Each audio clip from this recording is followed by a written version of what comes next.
News bell network మీడియాకు స్వాగతం. శ్రీకాకుళం విద్యా ఉద్యోగాల స్థానిక సంస్థల చట్టసభల్లో బీసీలకు 44% రిజర్వేషన్పై ప్రకటన చెయ్యాలి. అమలు చెయ్యకపోతే ఏప్రిల్ 11న ఆమరణ నిరాహార దీక్ష చేపడుతున్నట్లు పార్టీ అధినేత బోడె రామచంద్ర యాదవ్ డిమాండ్ చేశారు.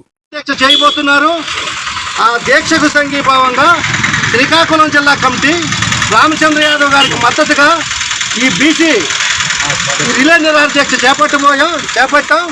కాబట్టి అందరూ కూడా జిల్లా ప్రజలందరూ, రాష్ట్ర ప్రజలందరూ కూడా బీసీలందరూ రామచంద్ర యాదవ్కు మద్దతు పలకాలని 11వ తేదీన జరగబోయే బీసీ రిజర్వేషన్లపై పోరాటం, బీసీ డిమాండ్లపై పోరాటం రామచంద్ర యాదవ్కు మద్దతు తెలియజేయాలని కోరుకుంటూ, అలాగే బీసీలు రామచంద్ర యాదవ్ గారు ఫిబ్రవరి 22వ తేదీన 5 డిమాండ్లు బీసీల కోసం ప్రతిపాదించడం జరిగింది.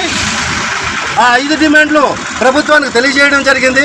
అయితే ప్రభుత్వం మార్చి 31వ తేదీ వరకు రామచంద్ర యాదవ్ గడువు ఇవ్వడం జరిగింది. ఆ గడువు లోపుగా ప్రభుత్వం స్పందించలేదు.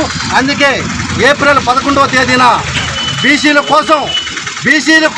బీసీల హక్కుల కోసం రామచంద్ర యాదవ్ గారు ఆమరణ నిరాహార దీక్షకు సిద్ధపడ్డారు. ఆ దీక్షకు సంఘీభావంగా మేమంతా కూడా రామచంద్ర యాదవ్ మద్దతుగా తెలియజేస్తున్నాం.